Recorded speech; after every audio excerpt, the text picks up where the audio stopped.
Alright, welcome back to Let's Play Outcry. If you watched the last update video, then you'll understand why there's such a delay. The other video recording system I was using wasn't working. I'm not sure why, but it would start recording, then it would stop about 20 seconds into the game. So you'll see that the color graphics are glitching up a bit. Does that sometimes, but I'm using a different recorder temporarily. I'm only using a trial because I didn't want to have to pay $40 for it. So you'll see the little watermark in the corner. It doesn't bother you too much. Basically what we're doing is trying to get the piece of the time key. We got 2 pieces right now. I'm going to kind of rush this first part. What I just did right here is I set the position for the little bridge that's over here so that we can go down there and get what's down there that we need. And keep in mind, I've already gone through this several times because of the recordings not working, so I know what I'm going to be doing right now. So yeah, so we go down here after fixing that. There's not much down here except for a rod that we take. You can look at that. All of those boxes are there except one that's missing. We open that up, we take the piece of the key there, and then we go back up to the workshop. So let's go in there. I'm sorry if it's lagging a bit too.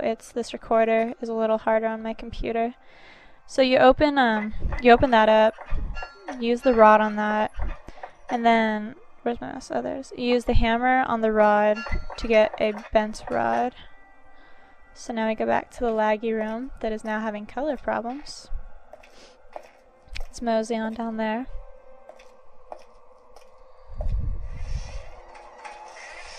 And sorry about the color issues, I'm really not sure why it's doing that. I think it's just the game being buggy. But there's that little piece out on the island we couldn't get earlier. We take the rod and we get that. Now there's only one piece left that we have to get. And if I can turn around, then we can get to that.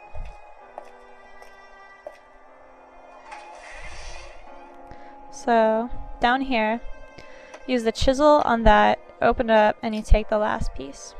So let's go put it together.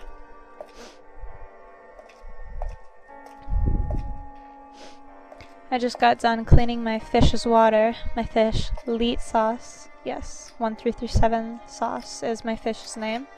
That shows how much of a social life I have. But I almost killed him by accident, so I was sitting there making sure he didn't die. So there you go.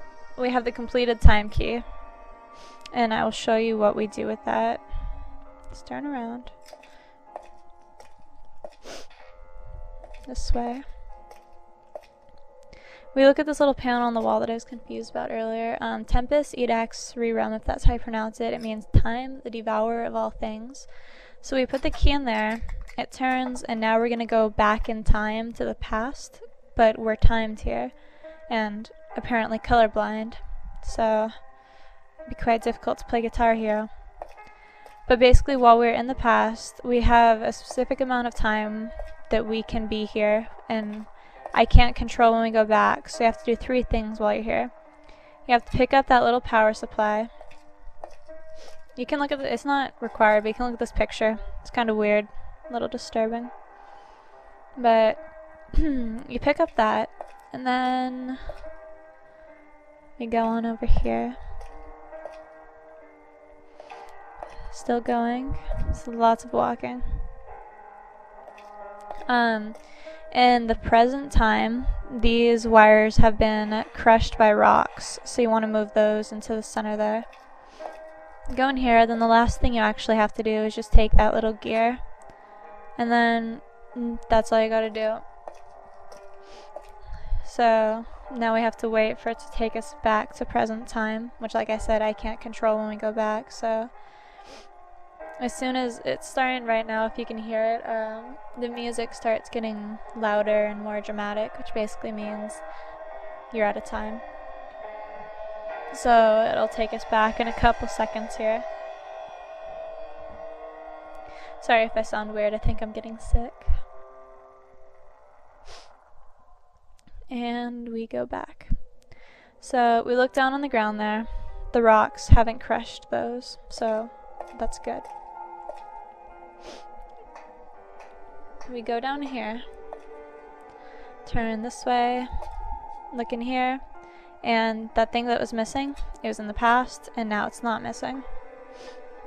So that's all done. And then we had to move the wires because there's a machine over here that you had to fix. This one right here. So turn that, and you start tripping balls again. So basically what that did is it turned everything 90 degrees. That's the floor right there. We're now on the wall. So let's go this direction. And you will hear a phone ringing. The first time I did this, it took me, I don't know, like 10 minutes to find the phone. And then I finally realized it was over here. I felt a little blonde after doing that. I thought it was that at first. Then turned and realized it was right there. So answer that. I don't want to listen to him talk. Basically, you're talking to your brother on the phone, or at least he's talking to you, because we never speak, because we're just not cool enough to speak. And basically all he tells you is that you can't stay here too long, or else your body and the natural world will go into a coma and you will die. And that we're going to run into some shadows. Some shadows which are imprints of people who have gotten stuck in this world, basically. We have to get to that door right there. This is another little bit that took me forever to figure out. You're supposed to take this gear, put it in there. I don't know how anybody would actually realize that's what you're supposed to do, but that's what you're supposed to do. And then we go back to the machine that I thought was the phone. Like I said, I'm just trying to get through this part as quick as possible because I don't know how many times I've done it.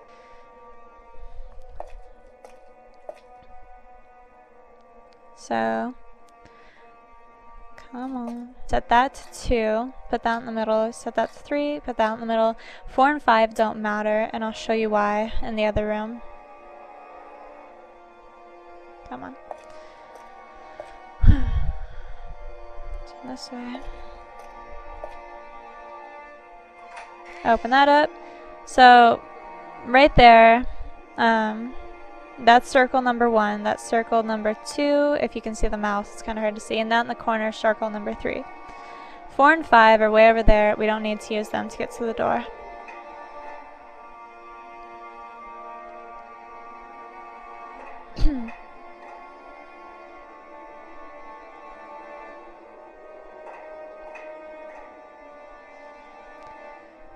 So now we're in a dark corridor. And we go down to the very end. And it shows us this door at first, which is a bit misleading. Because you go in this door and there's this room, which has an upper level and a little oven right here. Which we use that in a minute. We get inside of it. And you'll see what happens. But you go back out there. And you go in this little closet right here. There's not much in here. There's a shelf, there's some wood, there's an eye hole that you can look through, which is the room we were just in. And it has a clock up here in the corner. And the clock's time is 3:10, which is important. So you move the wood. There's another time key. Tarde Vien Tibus Osa or something like that, which I forget what it was exactly, but it's something like, for those who wait, only bones remain. We put that in there, and we go back in time again. And we get to watch a very, very lovely little cutscene type thing after taking the key on the shelf. I don't like this cutscene, so it's not much, basically just shadows and talking, but I'll let you guys watch that. All around here. Hush. There she is. She is sleeping. Don't scare her off. You go from the left and we'll go from behind. Let's have some fun. Hush. Take this iron rod. What do you want? Leave the dog alone. It's sick. Don't even try to hamper. Stand at the door and watch.